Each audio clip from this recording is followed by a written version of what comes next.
Antarctica is a 365-degree ice wall around the circumference of the Earth. And there's more land outside the pole.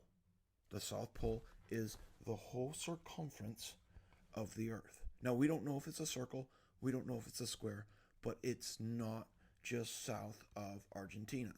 Now, Globers can't seem to comprehend the geocentric model. I don't know if they don't want to. I don't know if they don't want to look into what we're saying. They can't seem to understand what we're saying.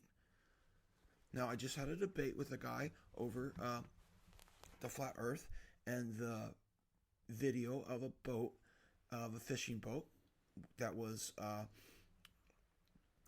off the coast of Australia, was turned away by a warship and said you were in forbidden waters. They were going close to what we call the ice wall. So Richard E. Byrd went from Christchurch, New Zealand, it's in his book, and he went straight and he found more land. And they say it's the Antarctica of Argentina. No, he went from Christchurch and he went straight and he showed his coordinates. They've taken those coordinates off and won't let people see where those coordinates are. But it proves that there's more land outside the South Pole. And they're hiding it and they won't let us go there. So the Flat Earth Challenge is about going there and showing people how we're not in your Antarctica and showing you where it is. And people don't even seem to be able to comprehend that model. The Globers can't seem to comprehend it.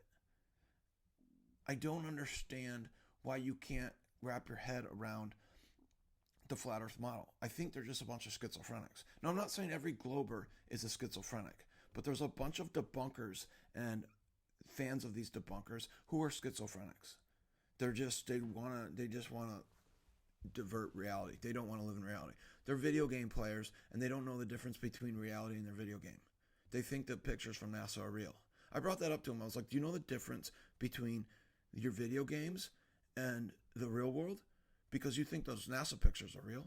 And those are obviously composites. Those are obviously CGI. I mean, you can just look at them and see it with your eyes. You should be able to watch a movie and go, that's a movie. You should be able to see things on TV. Now, it's getting harder with deep fakes, and most of the stuff on TV is fake. So you just have to take it as fake and go, yeah, that's fake. Most of the things on the television are fake, and especially the stuff from NASA. You can check out the debate. It's on a channel called MC Tune. And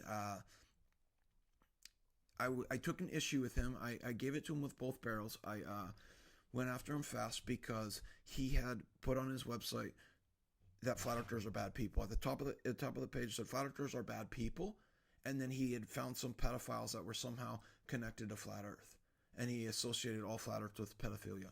Now, flat earthers are ridiculed and mocked, but associating us with pedophilia is the most disgusting thing I've ever heard of.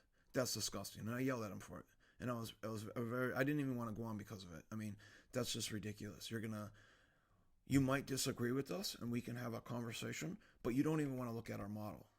The debunkers, the new debunkers, the Professor Dave guy, the teacher's assistant, he admitted that he didn't even look into the flat Earth model before he started debunking it. These guys are jokes. They're absolutely jokes, and they're schizophrenics. I don't know if they're schizophrenics in their full-time life. There's some people that just don't want to be wrong. I don't know what they're going to do when we go to this ice wall, when we show them more land outside the poles. They're not going to even be able to comprehend where we are. They're just going to lie and say it's their Antarctica. They keep calling it Antarctica. This is the land, and then there's more land out here, this red circle. There was a Japanese map that showed more islands.